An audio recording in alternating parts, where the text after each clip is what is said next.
Test, test. Okay, thank you.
Good evening, ladies and gentlemen. Welcome.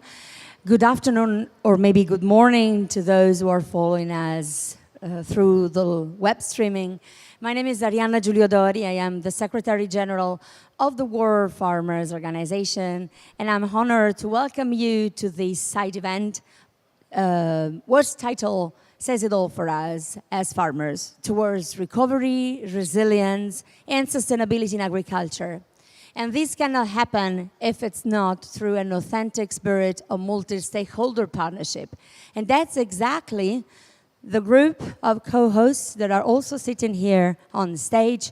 We have the World Farmers Organization, representing more than 1.2 billion farmers across the world, CropLife International, the Australian Forest Products Association, the International Meat Secretariat, and the National Farmers Federation of Australia. And we also have among the speakers the CEO of the Malawi Smallholder Producers, NASFAM. I am particularly happy to have this role of moderator, but I don't like sitting like this, and I think that we all had enough of side events. We are all sitting, so I would like to ask all of you who feel ready. If you want to stretch, do stretch a little bit. It's late evening here. You already had quite a busy day.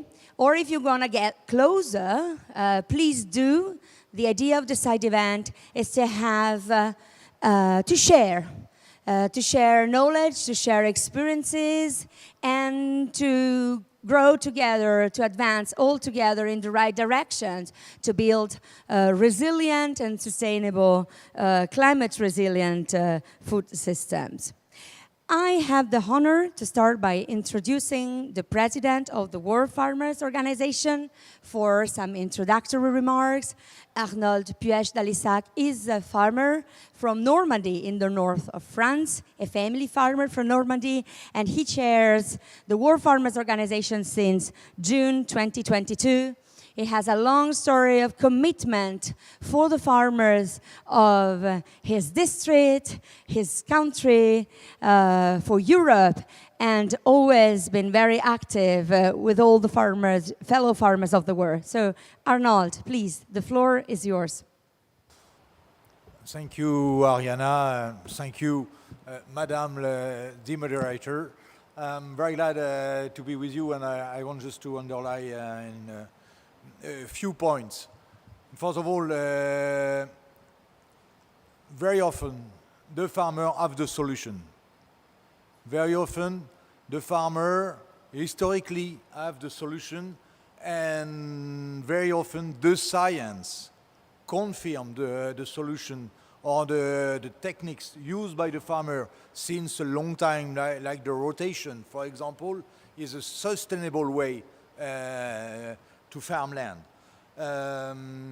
But also, we are not the only one who have the solution. And I want to underline that the science also have the solution. See how I am 59 years old. I look more, but in 59 years old, I have seen how all my life have changed on the private side, like on the professional side. And it's the Climakers, the action we developed since 5 years, is a way to share the solution, because in the goal fixed by the international organization, the farmer needs to find the tools for their own example, for their own situation. And now we are able to share more than 100 different solutions. It's what we have done and we do with the Climakers, and we need more and more solutions, and we need more and more sharing experience. I will just finish by one point, to be very brief, and today to leave place at the other panelists and at the assembly. It's important. The other point was very important, but I forgot it. I will come back on this point later. Thank you. I apologize. Wow. I beg your pardon. You are always an entertainer, Arnold. Thank you very much. We'll come back to you then. It was going to be my first question afterwards. What was your point? And with this, I'm happy to give the floor now to a very strong woman in agriculture, a leader in her country, Malawi. She's the CEO of NASFAM, the Smallholder Producers Association. She's also a development economist. She has a strong background in economics, but she's above all a woman that truly believes that we can advance together and face together the issues that we have in the world of agriculture. No challenge is unsolved. So I'm coming to you, Betty Chimaniamo, with one question. We know, Arnold told us, farmers have solutions, but sometimes they are not in a position to implement those solutions. So what are, in your opinion, the barriers for farmers to embrace change and innovation, and how can we help farmers, support farmers to overcome these barriers? Please, the floor is yours. Thank you very much, Ariana, and thank you for the kind introduction. I want to raise 3 points. Why is it that farmers are not adopting technology, innovations that are meant to be assisting them? They are supposed to be good for the environment. My first point is that there's limited involvement of farmers, particularly in the development of the technologies. What do I mean by that? When innovations and technologies are being developed, there's an assumption that there are particular objectives that the technologies are expected to solve. And that is viewing things from the perspective of the smallholder farmers or the farmers in general. However, most of the times, the farmers are not fully engaged so that they can present what is it that is key in their opinion, and what kind of innovations would best be developed in order to address those challenges. And secondly, there's also a one-sided approach where we neglect that nexus between the environment as well as profits or profit generation or livelihoods. That it's not supposed to be one or the other. Technologies, particularly in regards to climate change, must address the dual objectives of being good for the environment, but at the same time also supporting their livelihoods. And most of the times, when they sway it one way or the other, then you find that smallholder farmers in general, are not really willing to take them up. I think we need not make any mistake about it. Farmers want to do good. Farmers want to support the environment because it is the environment that is their source of living. However, there's need to be considerate, especially when you look at farmers in developing countries, they need to build resilience. In many cases, farmers become risk averse and are not willing to adopt technologies, new technologies or innovation because of the fear that the risk may be too high. Many areas that farming is the only source of livelihood. And when an intervention is made in such a way that if for whatever reason it does not generate the result or the objective that it's supposed to achieve, then they've lost everything. So most of the times they'll have a wait and see attitude. Wait to see whether that technology is indeed going to generate the result. And here again, research doesn't always provide all the answers. Most of the time you find that when you look at regenerative agriculture, for example, just to get one example, there are still many questions that scientists have to answer. There are still a lot of areas where perhaps there's no consensus. And when there's no consensus amongst the scientists themselves, then farmers watch and say, I am not going to risk getting into there. And I'll give the example. When climate smart agriculture started in Malawi as a technology that was being promoted, within 2-3 years, level of knowledge among smallholder farmers about climate smart agriculture, 90%. Adoption, 40%. Why that difference between knowledge and actually implementation? The difference is because so many technologies are coming in, not adequate information provided in a language. And when I say language, I don't mean English or French, but in a language that farmers globally understand. Because there's a language that farmers understand. And what is that language? You're looking about what is it going to do for your farm. So when a technology comes, it must be clear. When you do this, this is what it's going to achieve on the farm. And lastly, the lack of integration of local or indigenous knowledge. Science should not assume, farmers are very resilient in terms of being able to evolve and come up with local solutions. There are already local solutions on the ground that may be working or not be working efficiently, but there are solutions. Take early warning systems, for example. In my country, Malawi, I know that my grandmother, there are some things that she'll look out for that would tell her whether the rains are going to be on time or whether there's going to be a drought that year. There will be certain plants that will come up, and she will know that this year there's going to be a drought. Can science start building on such indigenous knowledge? Can we put science to such indigenous knowledge so that we're not creating this dichotomy between science and indigenous knowledge? How can these two merge? And once we merge them, we do it in such a way that the farmers are going to be more receptive because already it is an area that they're familiar with. Let me stop there for the moment, Ariana. Thank you. Thank you very much, Betty.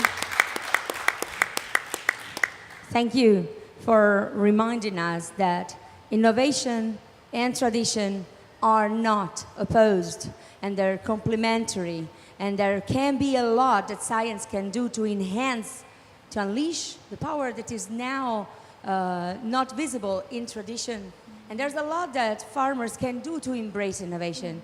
And actually, this is the perfect set for the following speaker. With this, I would like to introduce you to Romano De Vivo, who is the Vice President of Sustainability at CropLife International, with more than 20 years of experience in this space, worked in the field of agriculture and dealing with sustainability issues. So you heard, there are a lot of barriers, there's a lot of will from the farmer's point of view to overcome these barriers, but they cannot do it on their own.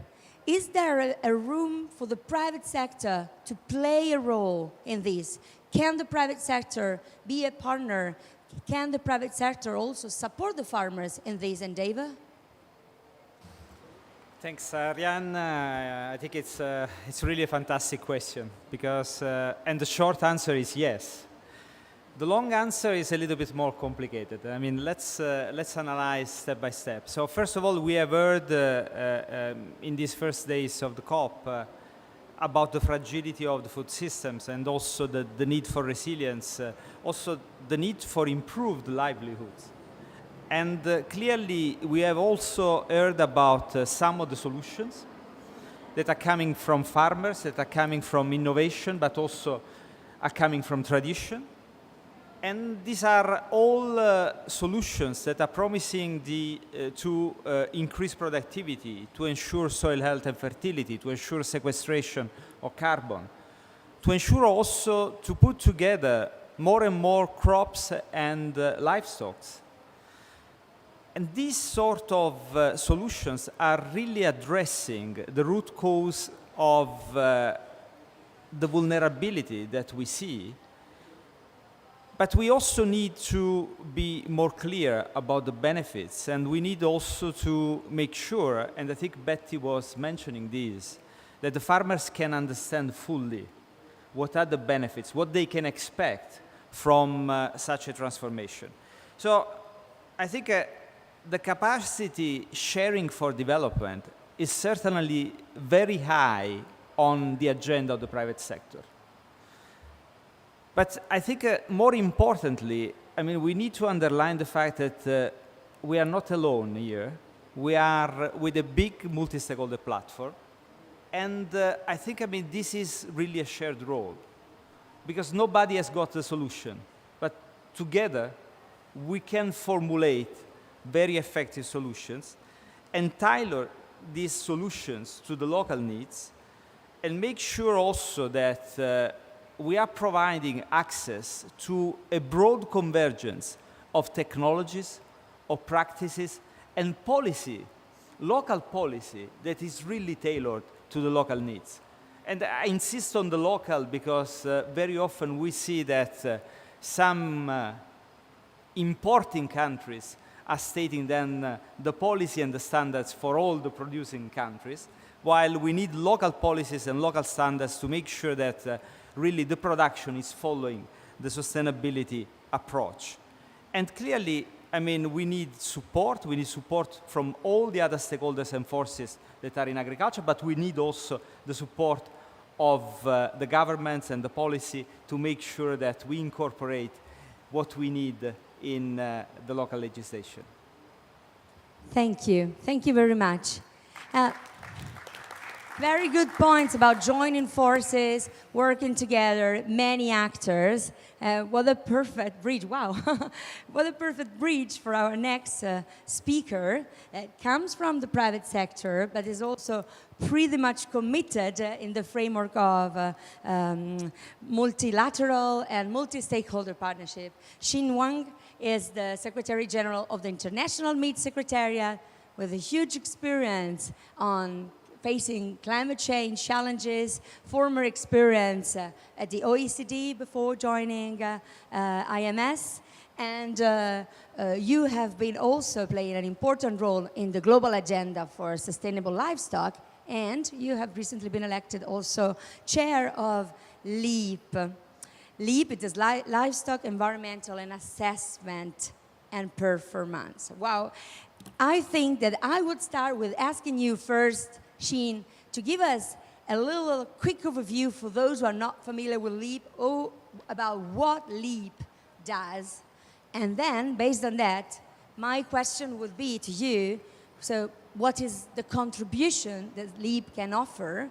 And also, how can we transform the technical inputs of LEAP, very technical, in actionable insights that serve the cause of driving transformation in the food systems and tackling climate change. Over to you. Thank you very much, Ariana. And it is my absolute pleasure to be here with such a distinguished panel, multi-stakeholder, coming from different sectors. And what I want to say about LEAP in the in the next few minutes is basically, as Ariana suggested, an overview of a multi-stakeholder initiative that has existed for nearly a decade.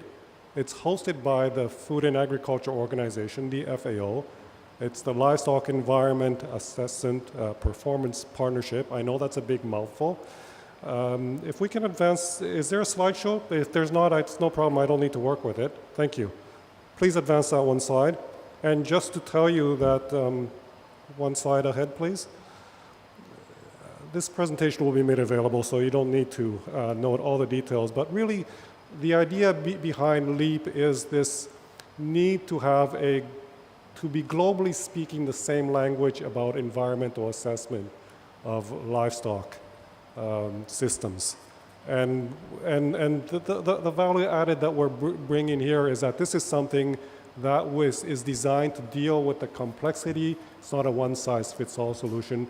The complexity of the livestock sectors across the world, across the species, across the different climatic zones, and across the different situations, small farmers, larger farmers, industrial farmers. These are all categories that we have in our mind about to deal with some of the complexity of the livestock sector. I think it's possibly one of the most complex and exciting activities in food production that there is. And LEAP is here basically to try. We've been working now for 10 years on guidelines for assessing different impacts. Can we advance to the next slide, please? So, as I said earlier, multi-stakeholder, meaning that we basically are working with governments, we're working with academia, we're working with the private sector. We're also working with some civil society groups, and basically, even though this is a very technical group, the idea is that the outputs will be useful to a large audience. Next slide, please. Let me just say that LEAP has started rather modestly, but has really grown in scope, and we hope in future that we can make this really a truly global standard. And what do I mean by that? We have 12 technical guidelines on environmental assessment. We have so far involved more than 350 scientists and experts involved. But Betty, you were speaking earlier about needing to speak the language of farmers. And this is something that we will need to do at a next step to make sure that this is actually relevant to the needs of different farmers. Next slide, please. The major areas that we have been looking at, I'm not going to go through all of these, but you can see that there's a very complex web or interlinkage of the different components of assessing environmental performance in livestock production systems. We're here at COP27 to be focusing on climate change, but these are all interlinked, and these need to be all work together as part of a package. There are trade-offs between some of these different things that we would like to improve. But I think the main point is that there is a plan, there is a road plan for how, at least from the environmental side, we can make sure that the livestock sector is able to contribute the maximum possible towards our shared goals, whether they be for climate change or whether they be for biodiversity. And as I said, these things are interlinked anyways. Next slide, please. So basically, I'm just going to finish here with the overview of LEAP and say that really we very much have in mind that this is part of the solution to the challenges that we have for food security, for nutrition security, and we want to really position this as a tool that is accessible for everyone because, Ariana, I think you were asking earlier, well, what is a bit the value added of this? Well, we have standards out there, right, from different private organizations. Some of these standards cost quite a lot of money. This tool that we're developing is free. It's going to be free for everybody. It's being hosted by the FAO, which means we have a tremendous reach across the globe, developed and developing countries, and we need to all be working in this together, like this multi-stakeholder panel here is. And so this is, the ambition is great, but then the expected outputs that we get out of this, the expected outcomes we get out of this, we also expect that, we hope that to be very great as well. Thank you very much. Thank you. Thank you, Sheen. Great. Ambition is great. We're here all very ambitious and convinced that we can make it. And the fact that we have tools that are not only available, but also free makes the solution inclusive, really inclusive. So thank you very much for this overview. And with this, I would like to come now to Fiona Simpson, the president of the National Farmers Federation of Australia. Can I say a few words about the fact that she's also the first woman to have this position in the history of her organization, and she's a great champion for advancing the woman leadership in agriculture, championing the first program for diversity in leadership in agriculture. We're very proud to have you here as member of the World Farmers Organization. And the question that I would like to address to you, Fiona, is we heard about solutions, about approaches, about multi-stakeholder, but is there an Australian way to tackle climate change?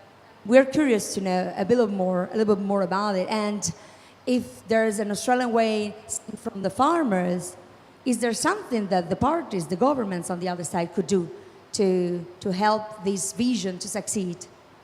Yeah, thank you so much, Ariana, and it's great to be here tonight, and it's great to be one of a really large farming contingent at COP this year, and not before time. Climate change is something that affects farmers every day. We are the ones who are managing the landscapes. We are the ones that are growing food and fibre. We are the custodians of so many acres of land across the world. And in every country, I think, we are the ones that feel its impacts keenly. So, of course, farmers in Australia, like everywhere else, are absolutely invested in climate change because of the impacts to them and the impacts to everyone else as well. They're very realistic. In Australia, we are really in the zone where climate change is going to impact us particularly. And so we're very realistic about some of those impacts. We have just come out of what we would have called previously a once-in-a-generation drought. And right now we're experiencing a series of 1 in 100 years, 1 in 1,000 years floods every week. So we are really having the most erratic weather, the most erratic seasons. And so, you know, farmers are absolutely invested in being quite ambitious around our goals, around what we need to do to respond to climate change, and also to keep their businesses, to keep their families, their communities, and to keep growing food and fibre for Australia and the world, to keep us sustainable. We know that we need to respond to those impacts. I think Betty said that, you know, in terms of the Malawi farmers, some of the farmers didn't respond, you know, to take on some of the innovations because of the risk. I think for our farmers, the risk is too great not to act. And in Australia, we're very lucky. We have a research and development system where all farmers contribute levies, and those levies, parts of those levies are co-matched by the government for research.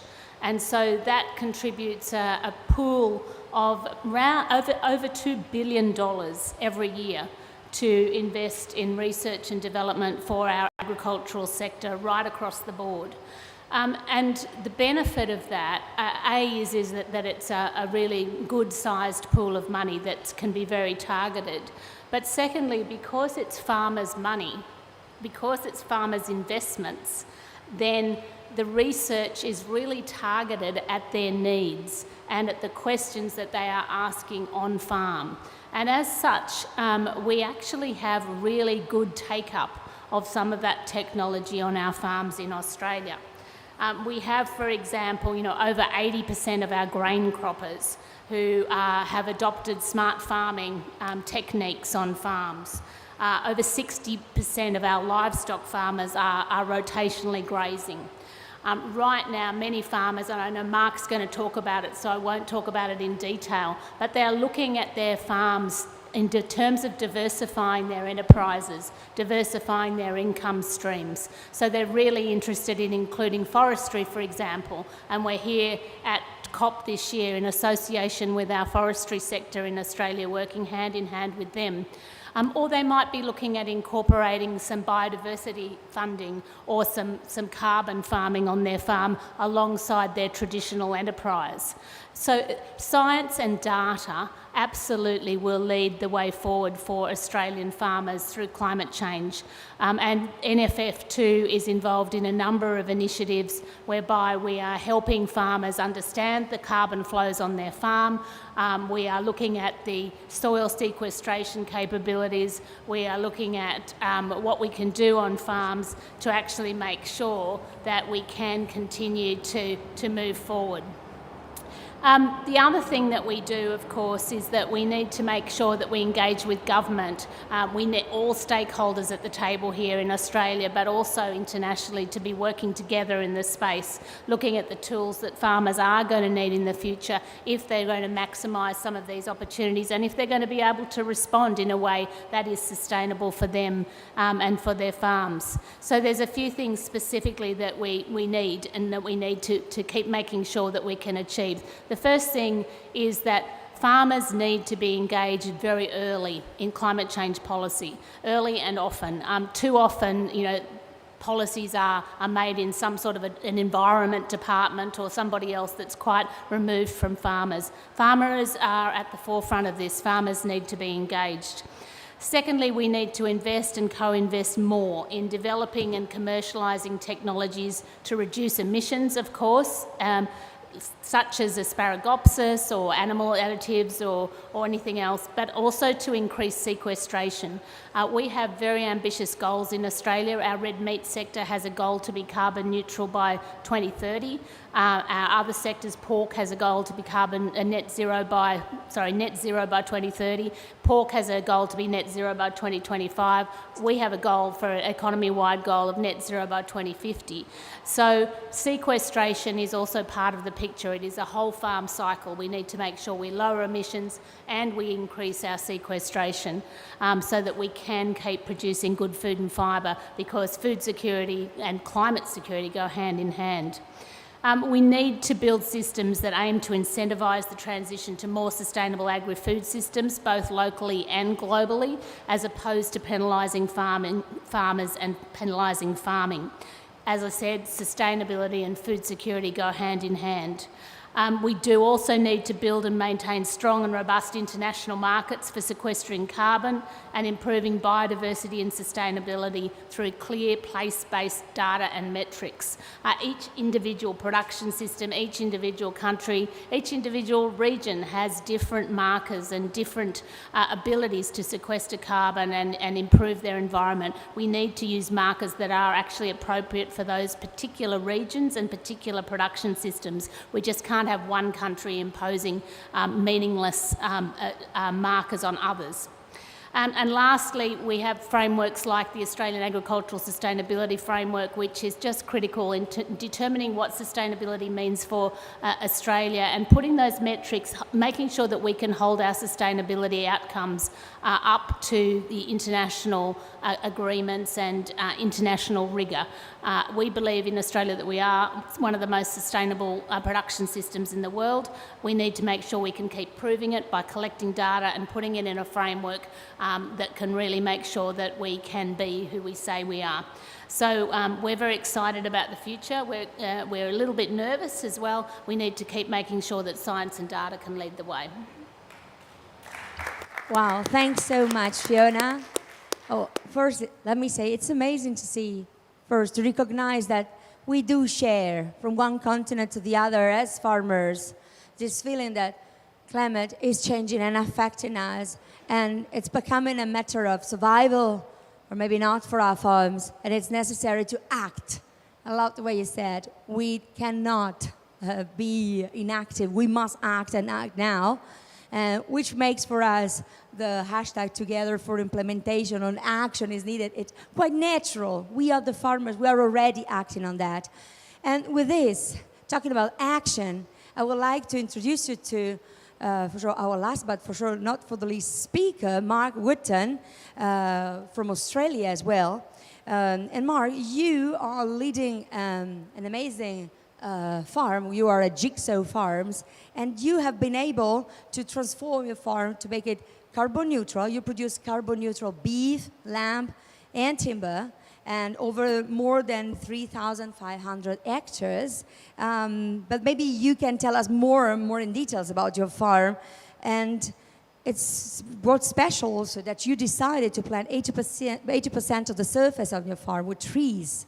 And you made this bet, and you made it a long time ago. Well, can I ask you, we're here today, COP27, Egypt. You heard how our conversations are going. Let's say you can start all over again from scratch. Would you do the same?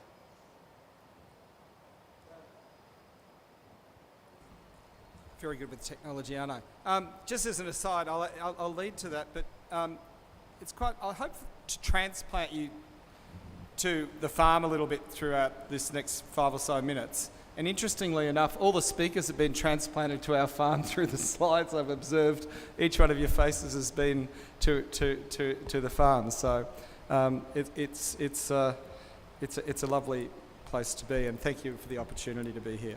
One of my favourite expressions is in terms of particularly farming is that there's no silver bullets. There's just lots of silver buckshot. And I think our story is that there's no singular lever, or I think people referred on the panel to toolboxes and tools. And it is a complex and I should say an continually learning process for us. So we're not at an end point. We're we're in the middle of a long journey, which is we've made mistakes on, and we would do things differently again. But perhaps just as a way of explaining what we do now, you've touched a little bit on the data. We're about 3,500 hectares, which is bigger than most Australian farms, but there's still lots of large properties. We're considered in a high rainfall area, which for some of you coming particularly from the tropical areas, and particularly for Malawi, I note is a joke, because we're 650 mils, which is not high rainfall for some of these areas. We're a grass-based system, so we're in a position where we do most of the work and in terms of delivering growth to our stock is through going through the grass. The location of where we are, for those who are familiar with Australia, is on the slide there. We're in the southwest Victoria, and that actually is an aerial shot of the farm. And for those who are familiar, and I invite you all to come at some point to Australia, is in a carbon neutral way. That's the Grampian, southwest Victoria, and that's just a view where we are. So we're about 3 hours from major cities to 3.5 hours, depending which way you look at it. We've got the overview of what we do here, which is significant in terms of, and this is just a snapshot. And one of the really positive things I think we can say that we've got is we've doubled the food and fibre. So the people who say to get to carbon neutrality is actually going to hurt our system. We're a high input system and a high output system, but we took a baseline from all the properties when we started in 1996 and measured what the production was on them, and we've doubled that output, and we've still got 18% down to trees. And that's a really significant part of the story, is that through those trees, we've got sawlog timbers that are coming through, which are going to be a really important story, which I'll touch on in a minute. But they're also, the biodiverse plantings are really important from a biodiversity point of view. So, I'm not arguing that we're regenerative or not regenerative. I'm arguing what we've done is we've sustainably improved our landscape, and that's a really important thing. We were carbon neutral in 2009, and we were all the way through, but we've just discovered we've slipped out. So that's a really important thing for you to realise. This is a map of the farms where the trees are. The big green bands are where the trees are, and then they're doing repair. They're fixing the creeks and stuff by protecting them on the way through. The trees are a really important story for us. They've assisted production. We don't say that we've taken country out. We say we've actually, by doing the trees, we've actually assisted our production system. We've got a lot more shelter. And this is this co-benefits discussion, which again others have spoke on. The co-benefits of providing shelter is really good from an animal welfare point of view, but it also means we have a much higher lambing and calving survival rates. And it's cold when we're lambing, and that's a really important thing. So you can produce more by using these biodiverse and the trees particularly the sawlog timbers. They do a lot of things. We had major salt issues, which I'll show you in a couple of slides in a minute, and they've repaired those along the way. We haven't taken out our best country for trees. We've taken out the country that perhaps is a challenge at times. So that's another reason we've been able to increase the productive capacity. But the trees have really helped us. We have higher soil temperatures near them. We've had the wind effect, and the wind chill effect has dropped dramatically, so we can actually lamb at a better time. Our reproduction system's gone from mid 70% survival in our lambs before we had trees to now 112%. So we've seen a significant range in terms of going forward, particularly on the sheep side, and the cattle side is being done in other ways, how we've actually got there as well. But we're also profitable, we don't shy from that. To be able to do the work we do, we need to make money, so it goes hand in hand. It's taken us 25 years though. So, this hasn't been this instantaneous thing where we just turn around and we just have come up with a landscape where we've done some of the things we've done in the trees. We probably should have chosen other species. We perhaps should have gone for some quicker growing ironbarks for different markets. We put a lot of eggs in one particular species, which is called spotted gums, which is for an elite timber market, and they are useful trees, but you have to wait 30, 35 years for them to be harvested, so it's a challenge. The story of our carbon neutrality is one which is, again, going back to Fiona's point, is based on data. University of Melbourne, we've now done 2 full studies with them.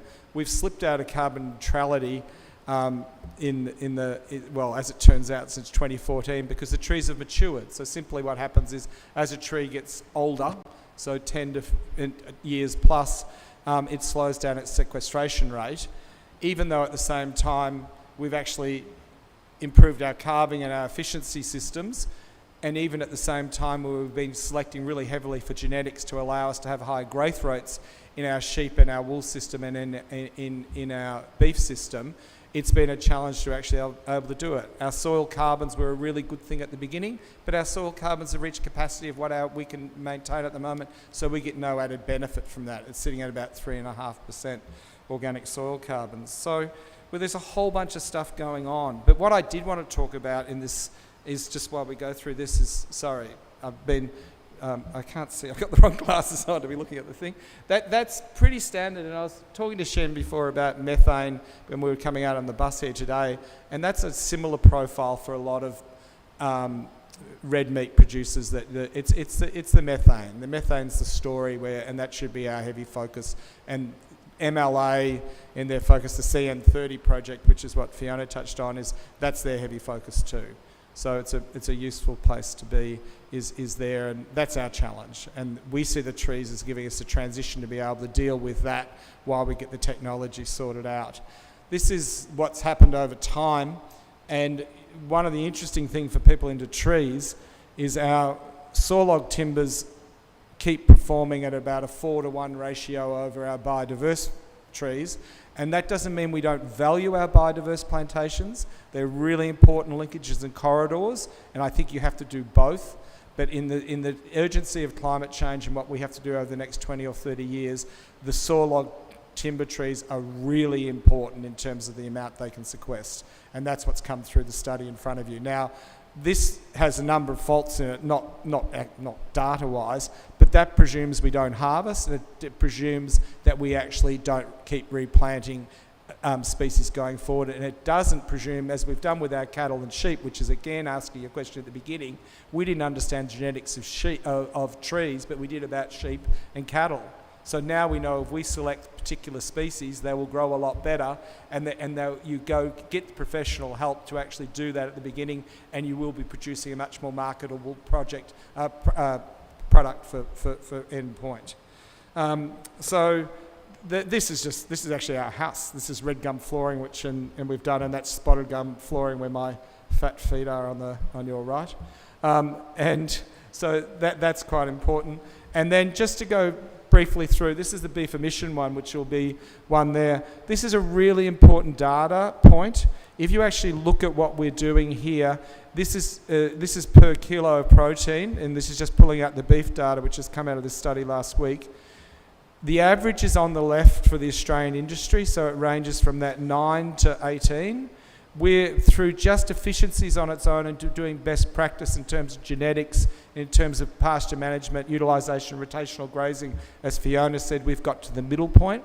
The last one is where we are at this day with the trees offsetting. So the story is a complex one, but it's a useful one. There's a very short, I think we might be getting a bit jammed for time, but just as a backdrop here in terms of this here, this is just some really nice visuals, and I think MLA and Edwina's in the audience.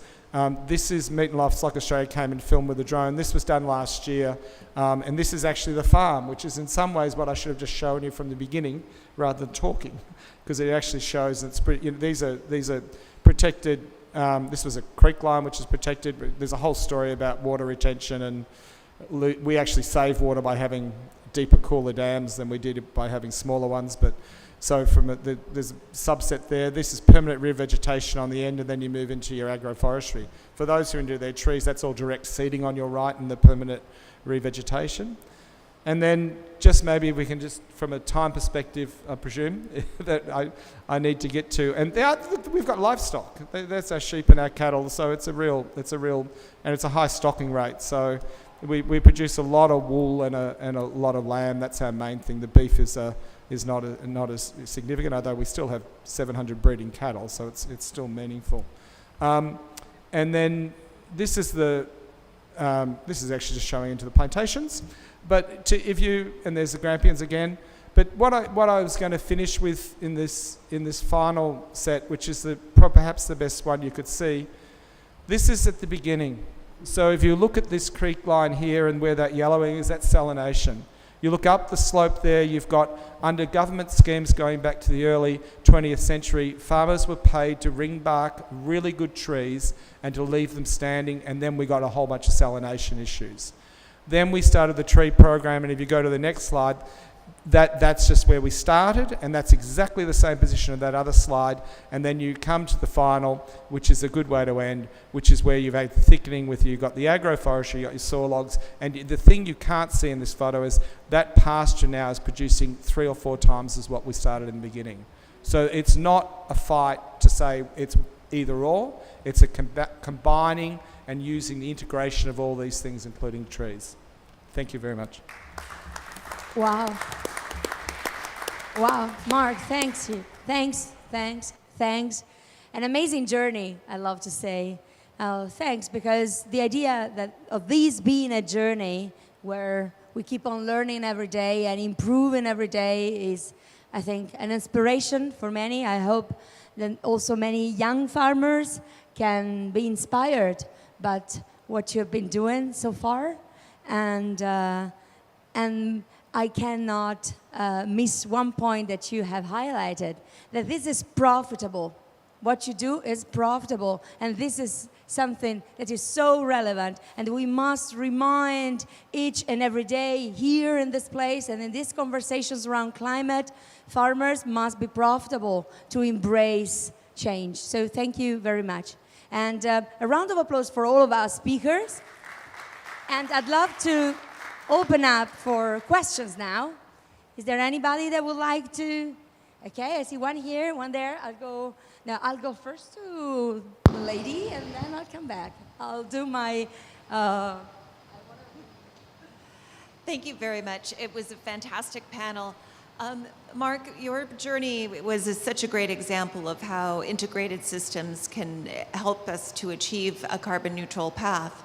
But then you mentioned the slipping out. What's your path back? How, after you invest 30 years in getting there, how do we keep it going?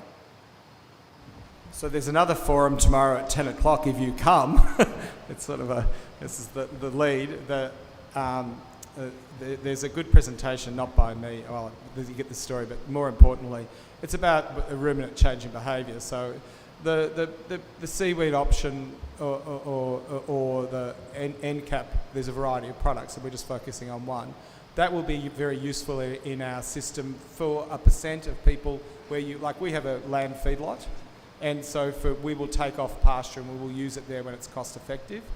we're also going to look at the trees in terms of harvesting and rotation, because when we actually harvest and then they get through that growth period, we actually do have a lot better sequestration where you saw where that was the maturing off. And so they're significant toolboxes. But the other thing is we're continually improving. I mean, we were 109% on our lambing percentages 2 years ago, and we're now 112. So, you know, I think we need to look at genetics. There's people around us who, admittedly meat-based and not merino-based sheep, are doing 160, 180% lambing percentages. So it's very simple. You have a maternal unit. If you get more off it, hence the pork industry, hence those industries do so much better on the carbon equation than us, then they're ahead. And that's, so we're going to play with all those levers, but we need more R&D, and it's exactly what these guys are saying. And we need this competitive but cooperative attitude across international, because you guys in other countries may have better solutions than us. And Fiona, can I please. just add to that too, I think, because I think, like looking at that, Mark, the climate change, the carbon outcomes are clear, and the production outcomes are clear. But what's in the back of my mind too is some of the biodiversity outcomes that are so evident on Mark's farm, because he's doing them with purpose and he's measuring them and everything already. But in actual fact, you know, a lot of farmers are doing those things already on their farms, but they may just not be measuring them as well, or they may not quite have the data collected. And they may, and the upshot of it all is that there's actually nowhere right now. There is a demand for that sort of an environmental outcome, but we haven't got access to the biodiversity markets where we could actually sell some of those outcomes. So as well as a carbon stream, theoretically looking at Mark's farm, he could actually be selling some of those other fantastic outcomes that he's achieving if we can have access to some of those international, particularly biodiversity markets, because they're highly sought after. You look at green bonds, they're always sold out. So that is our vision, that could keep evolving, and so Mark will get more and more production benefits, he will keep achieving his climate change outcomes, he will keep evolving, and he may well get a biodiversity income stream as well. So I think the sky's the limit if we can actually start really looking at the good outcomes that farmers are achieving on their farms. Just really briefly, because I missed one really critical point. We inset. We don't sell our carbon offsets because you can't do it twice. And the other thing, which is probably the one I should have mentioned, which is the best thing to remember, we did bird counts every 3 months as a biodiversity indicator. We went from 46 bird species to 174 over those 25 years. So it's a healthy landscape, and the production trees as part of that, they gave us our highest counts ever in terms of they pollinated at the right time, and therefore we had the biggest bird counts we've ever had in any time. And where there was drought elsewhere in Australia, all the birds came. Thank you. Romano and then Shin wanted to compliment. Thanks, Ariane. While Mark was going back 30 years, I tried in my mind to go back 55 years. And at that time, there was a group of big research centers and universities that tried to find a solution to food security. This was the beginning of the Green Revolution. And today we regard that Green Revolution in a very critical way, because while they developed very useful crops that were finding very important solutions for a lot of different countries, we do recognize that they were not considering the traditional knowledge, they were not considering the big loss of agrobiodiversity, of local crops that we also had. Now we have the opportunity to learn from these experiences, but we are facing exactly the same problems.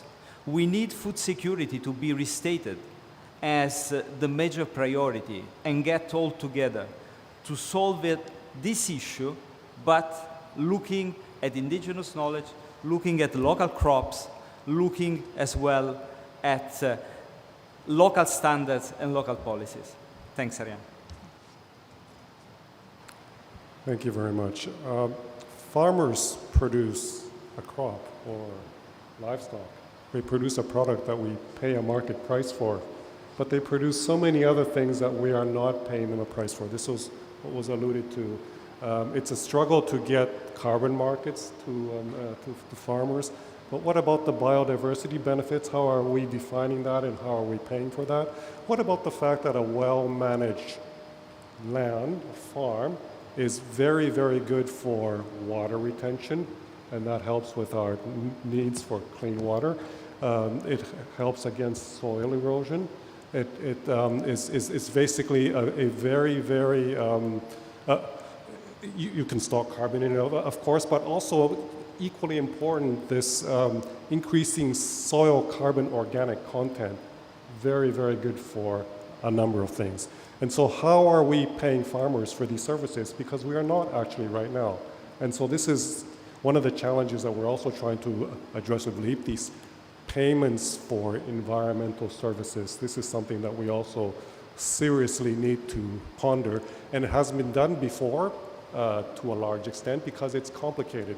But because it's complicated doesn't mean that we shouldn't try to tackle it. And so this is the point.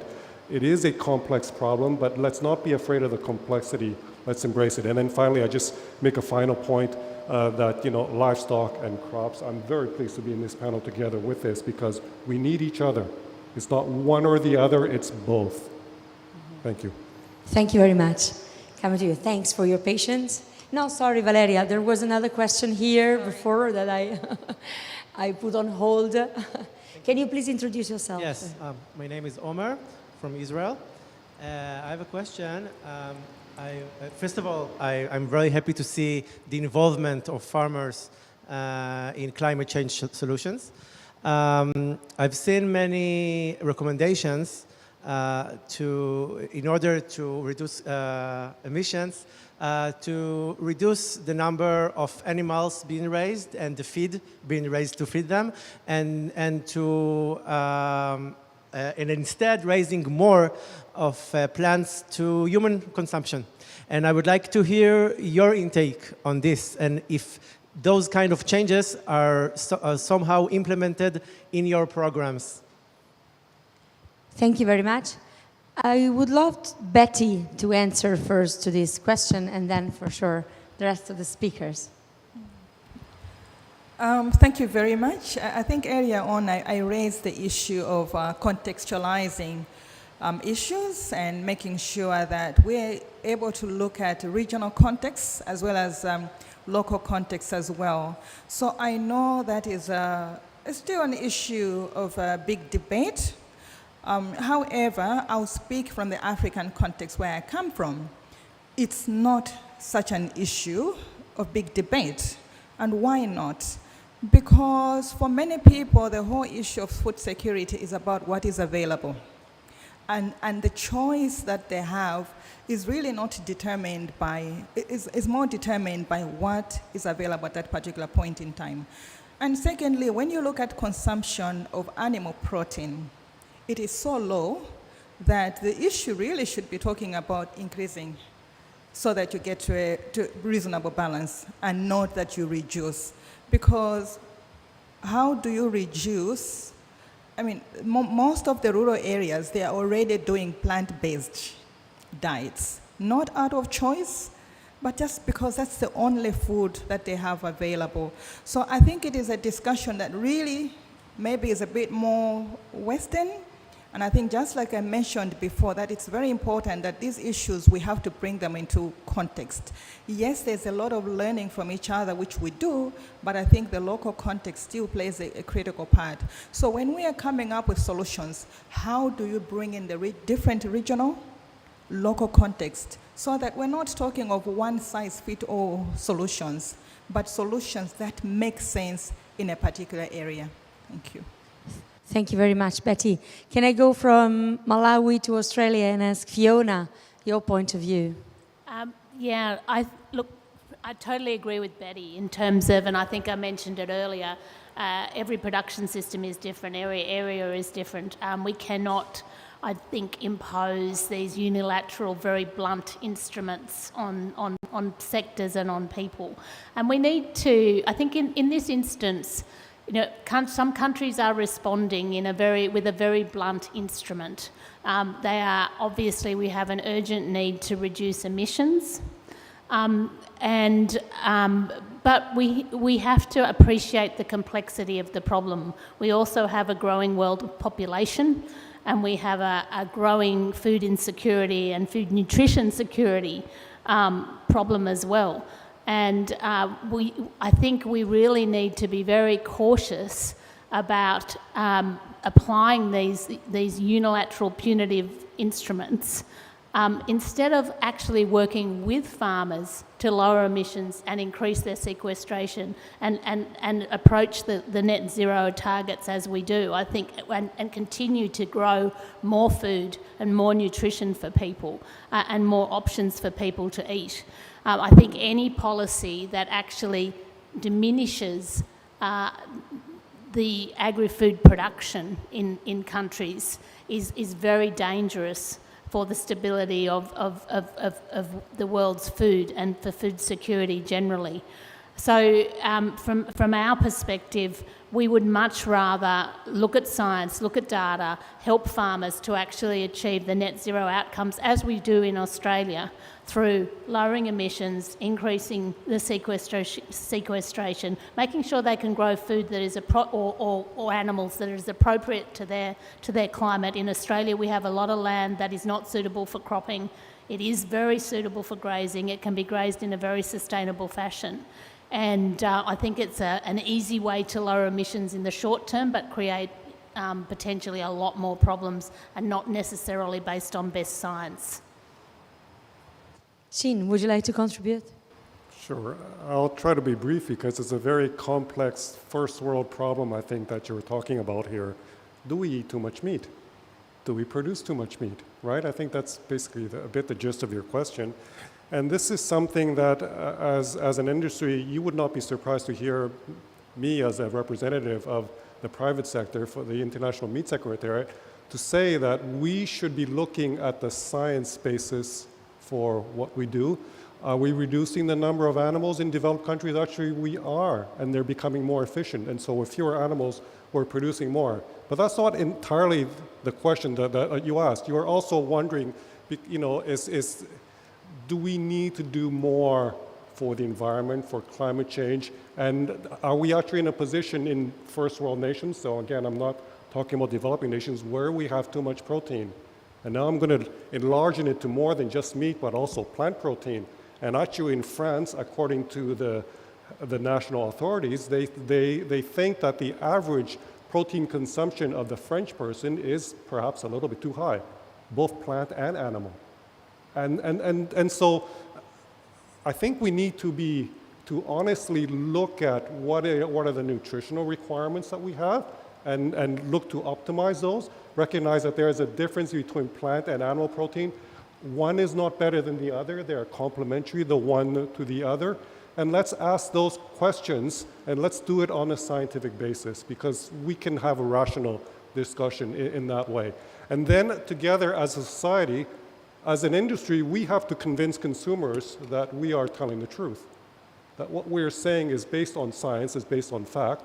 And if we can do that, then we can succeed to come to an agreement. But if we don't succeed in doing that, then the consumer is going to turn against us. You ask a very fair question. It's a very difficult question, but we need to face it.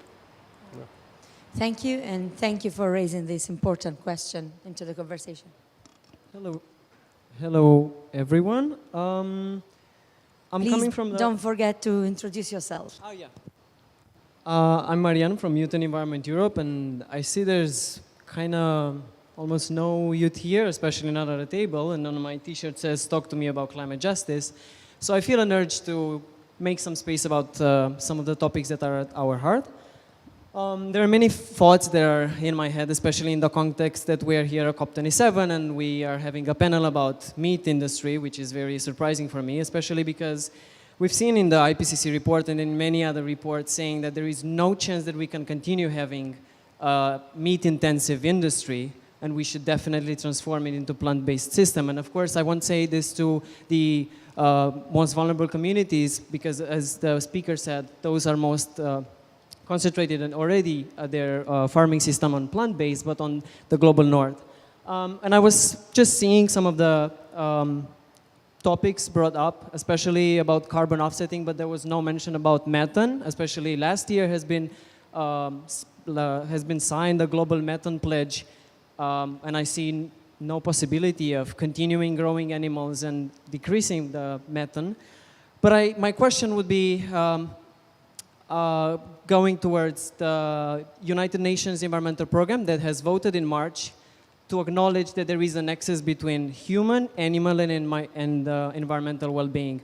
And I was wondering, how is it possible to have this nexus of animal well-being, environmental well-being, but also human well-being, if not transforming the system to be plant-based and centered to small farmers, agroecology, and so on and so forth? Thank you. Thank you. I see many questions, not only one, and but I think that methane was addressed quite a lot.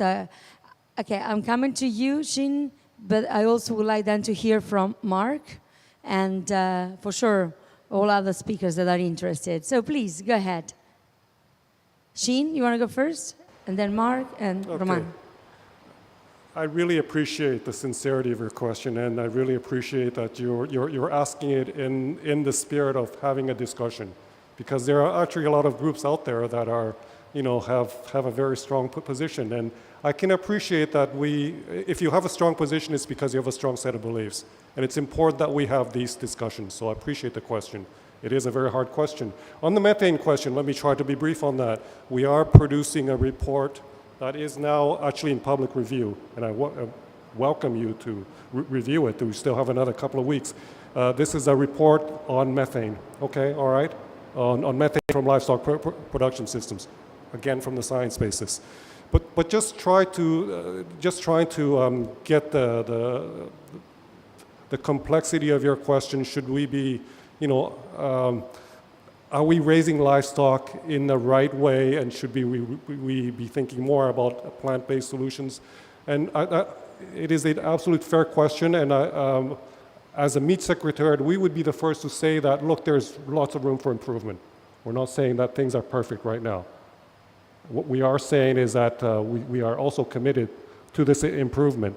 Now, afterwards, what we would like to do with animals, because again, we're talking about a first world problem, and I think that maybe Betty would like to say something about the conditions that where you are, which are totally different to ours, but we have the luxury of caring how we treat animals, and that's a good thing, of course, but that's because we have the luxury. We have the luxury of food that is fantastically cheap.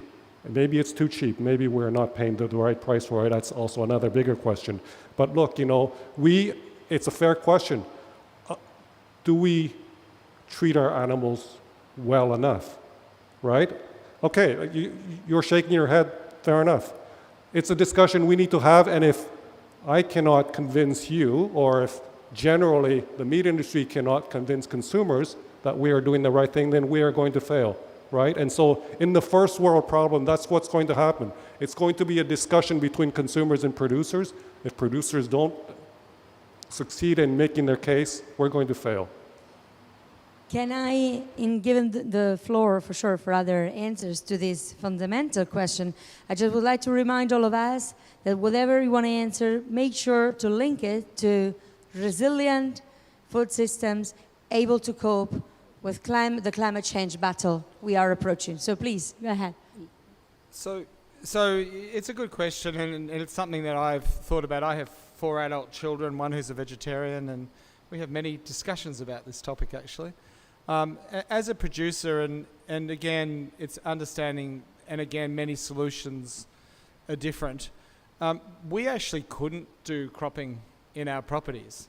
I mean, we're heavy basalt with rock country through it. We just couldn't do it. It just is not arable in that way. We can grow a permanent pasture like a grass system. So it wasn't quite as simple as just saying, well, let's stop producing meat. I was also one of the writers in the first instance of the Sheep Sustainability Framework, which is a very localised Australian document, but that's where we report on a whole bunch of environmental things, but we also report on animal welfare. It's probably the biggest driver of the whole thing, particularly when you do, as a wool producer, there's a whole bunch of issues to do with how wool's produced in a merino system.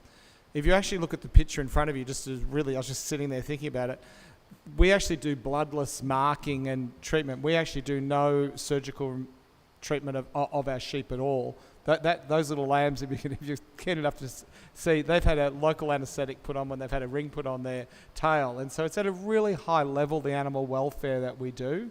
And it has been really respectable of the freedoms of the animals. We spend a lot of time doing that. So that's sort of the animal welfare one. The methane one is a really good question, and that's why we do what we do to try to work out how to get that methane down, because ultimately, I think as humans going forward, we're going to eat red meat. Now, whether we're eating too much red meat, and as a person who's had cardiovascular disease, I don't eat a lot of red meat anymore, although I have, strangely enough, in this country since I've come. But we have to say, are we better to disengage and let others do it in a worse way, or should we be there on the leading side to provide the best practice that we can, that has the lowest methane that it can, and accept that that's the way that the humans are going to be eating meat going forward? And we made that election on the second, not the former. Fiona? So I'm a farmer, and I have crops. I grow pulses and chickpeas and faba beans and wheat and any crop I can, pretty much 2 crops a year, of all different varieties and rotations, and multi-species cropping in the middle and all sorts of stuff. And I also grow cattle. And for me, a good farm is a farm where plant, animal and human well-being is in harmony. Now, I totally respect that some people's choice is not to eat animal protein, and that's absolutely fine. But to me, if we're looking at resilient food systems, then they need to be diverse, they need to be agile, and we should be basing them on science. And I think the people that make claims about animals and methane and the sustainability of animal industries are not always based on the facts and the science that we have in front of us in comparison to the plant-based industries. So for me, at home we have a grass-fed production system. The animals are grazing on the farm. Yes, they emit methane, but then we capture that methane through the plants that we grow that's stored in the soils. We're sequestering more and more, and through the science and technology that we're using on our farm, we actually are sequestering more and more, and through the technology that we're now developing and people like MLA are developing, the animals are emitting less methane. If I look at my chickpea production system, we have to use fossil fuels to plant those in the ground. We then depend on the rainfall, which may or may not come. We have to put inputs in there to make sure that it doesn't get fungus and it doesn't get other things happening to the chickpeas. Sometimes we have to put, fertilisers on there as well. If we do natural fertilisers, it takes many, many truckloads of fertilisers from the feed, manure, animal manure and stuff. So if you do carbon footprints, and I'm not a scientist, I'm just a farmer, but if I do a carbon footprint of my chickpea and my cow, then it's really, really hard for me to see the claims without even unpacking the science that Shin and others can do to look at the carbon footprint of that particular product. So I support the United Nations looking at plant, animal and human well-being. We need science to measure the well-being of all of those things. We respect that people have different choices when it comes to protein and what they feel and what they eat. But we need to make sure that the policies that government sets actually enable people to make those choices, that those choices are based on sustainability and science, and the best outcomes for our animals, our plants and our environment. And at the end of the day, right now, our food systems right across the world, I'm sorry I'm going on here, but right now our food systems across the world are breaking down. We have millions of people who are not not having food to eat every day. Even in Australia, which is a lucky country, you know, our food systems there are supplying hundreds of thousands of meals every day, which is food waste, which is something we haven't even talked about here in terms of sustainability. And our food systems are breaking down. So we have to be really targeted and careful about how we design our food systems going forward. And for me, it's a matter of science and making sure that we can, you know, make sure farmers can grow the best products and treat their plants, their animals and the humans with human well-being at the forefront, and respect that people need. At the end of the day, food security is a critically important thing as well. Thank you very much for your answers. And thank you also for raising this question. I hope that you would recognize at the end of the conversation that there's a reason why farmers are here, is because they are committed to drive change exactly like all other actors. And we are trying to build together the best possible way forward with a commitment from all sides. So thank you very much.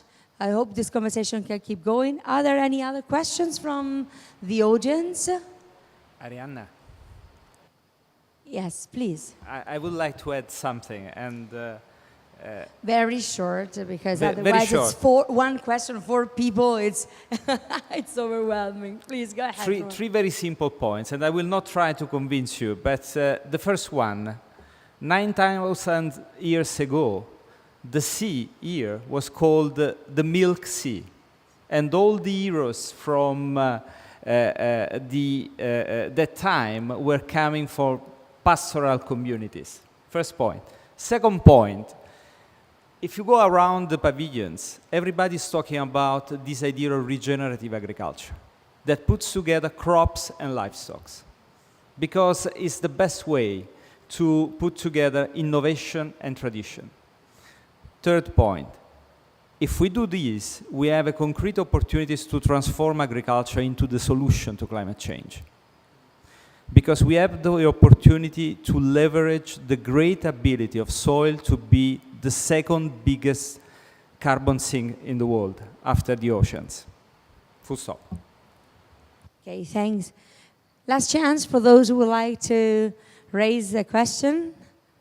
No? So before we close, there's one? You would like to? Yes, sure, you're right. Kelly, please go ahead. Just super simple. You said at the end that farmers, or at least in your farm, you're treating animals with well-being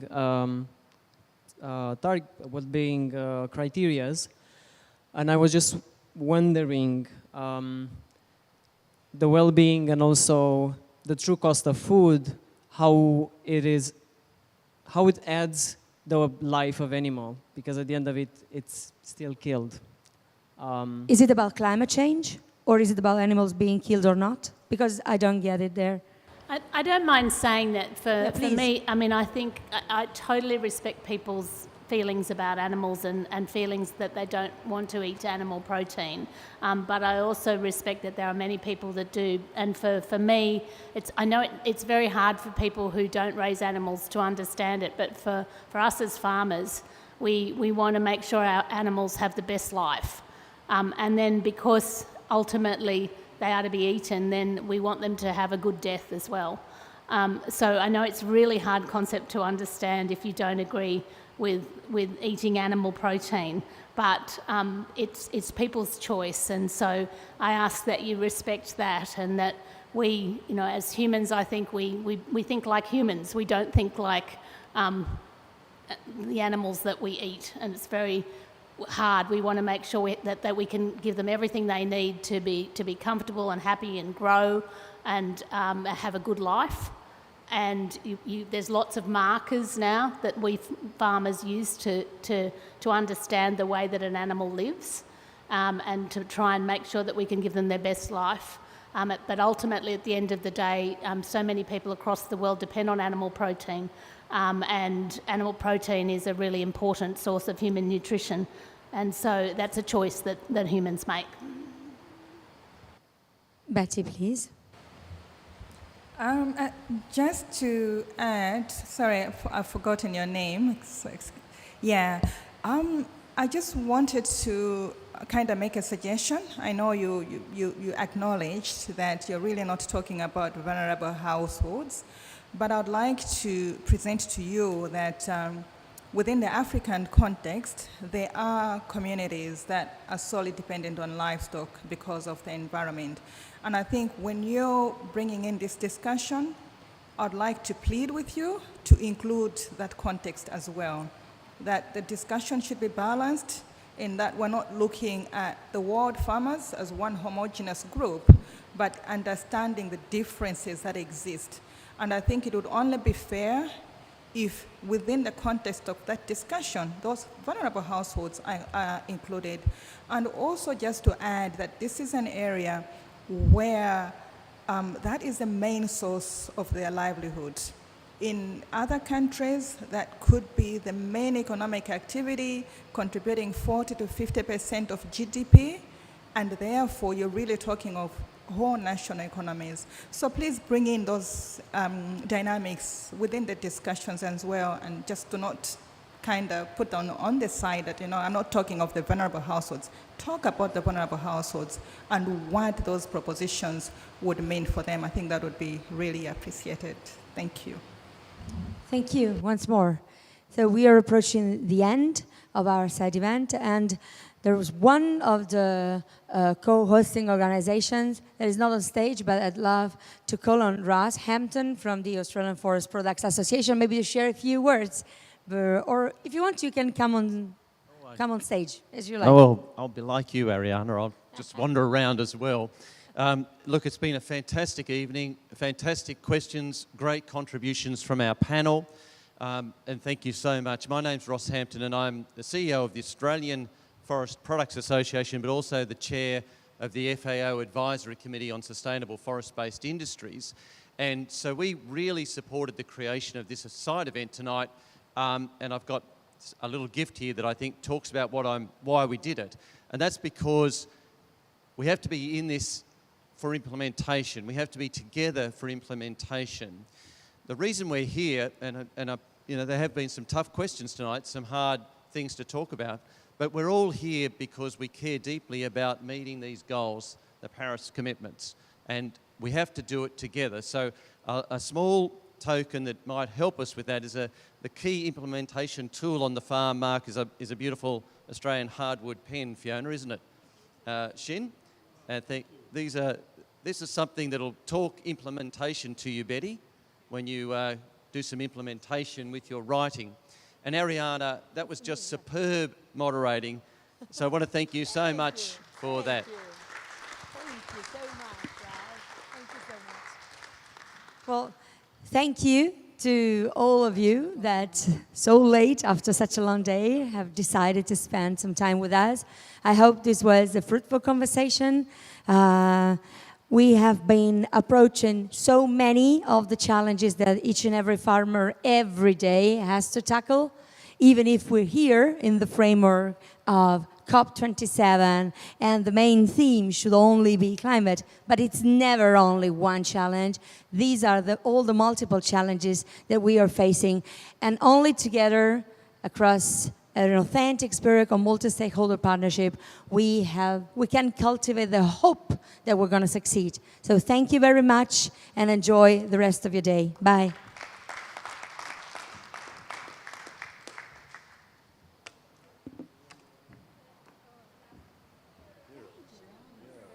You do a great job.